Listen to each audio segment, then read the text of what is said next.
अध्याय 5। गुलाब शरणार्थियों को खदेड़ते हैं। धीरे धीरे नाव रेतीले तट पर घिसकती चली गई। फिर बेत्सी आसानी से किनारे पर आ गई। खच्चर उसके पीछे पीछे चल रहा था। अब सूरज चमक रहा था और हवा गर्म थी और गुलाब की खुशबू से भरी हुई थी। मुझे कुछ नाश्ता चाहिए, हैंक, लड़की ने टिप्पणी की। अब वह अधिक प्रसन्न महसूस कर रही थी क्योंकि वह सूखी जमीन पर थी। लेकिन हम फूल नहीं खा सकते, हालांकि उनकी खुशबू बहुत अच्छी होती है। ही हाँ, हैंक ने उत्तर दिया और किनारे के शीर्ष तक एक छोटे से रास्ते पर दौड़ पड़ा।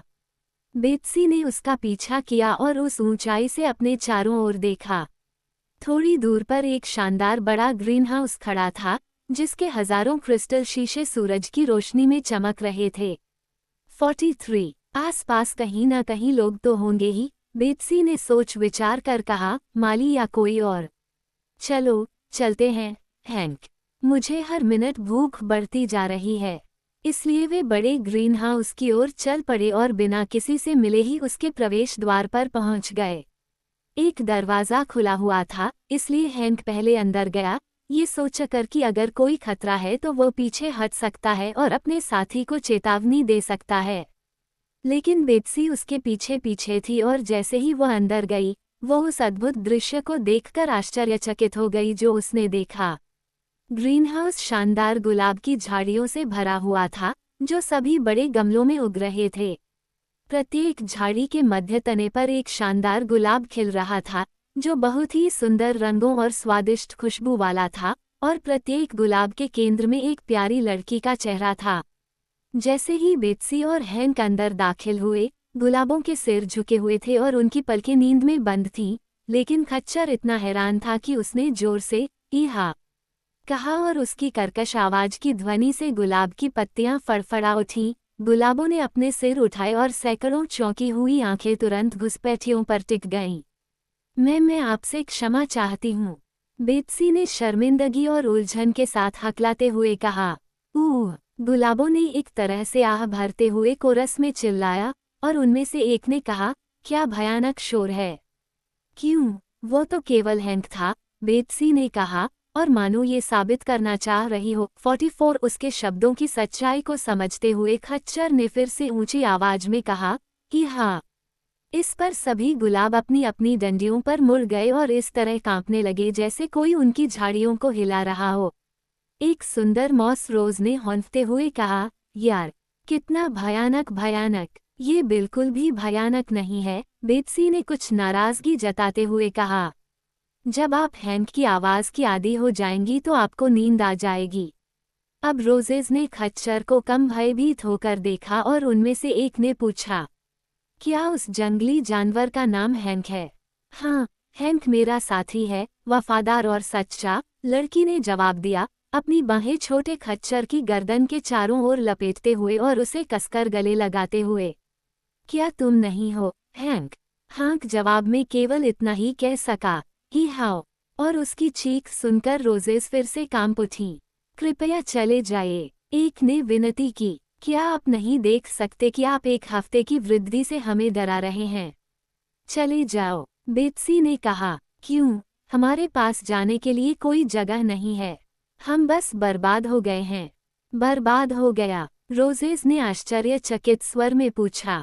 हाँ, हम एक बड़े जहाज पर थे और तूफान ने उसे तबाह कर दिया, लड़की ने समझाया।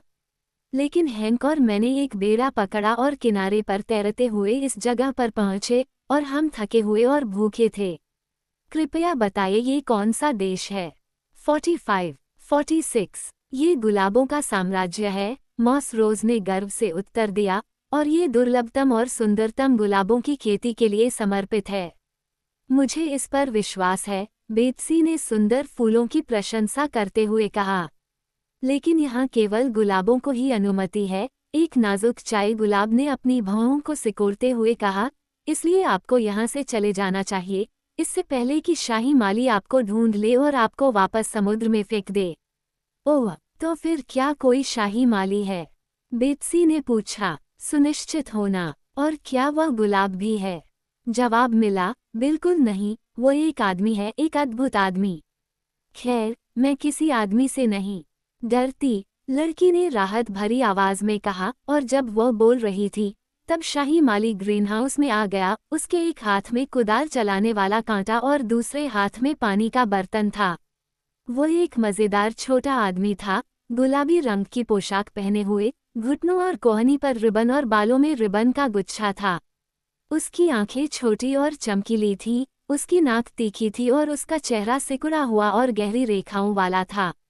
ओहो, उसने कहा, अपने ग्रीनहाउस में अजनबियों को देखकर आश्चर्यचकित हुआ, और जब हैंक ने जोर से चिल्लाया तो माली ने पानी का बर्तन खच्चर के सिर पर फेंक दिया और अपने कांटे के साथ नाचने लगा, इतनी उत्तेजना में कि वह तुरंत गिर गया 47 औजार के हैंडल के ऊपर और पूरी लंबाई में जमीन पर फैला हुआ।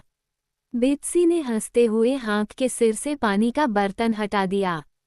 छोटा खच्चर अपने साथ हुए व्यवहार से क्रोधित था और धमकी भरे अंदाज में माली की ओर पीछे मुड़ा। उसकी एड़ियों पर ध्यान दो, बेत्सी ने चेतावनी देते हुए कहा, और माली अपने पैरों पर खड़ा हो गया और जल्दी से गुलाबों के पीछे छिप गया। तुम कानून तोड़ रहे हो, वह चिल्लाया और अपना सिर बाहर निकालकर लड़की और खच्चर को घूरने लगा। कौन सा कानून? बेत्सी ने पूछा। गुलाब साम्राज्य का कानून। इन क्षेत्रों में किसी भी अजनबी को प्रवेश की अनुमति नहीं है। तब नहीं जब उनका जहाज डूब जाता है।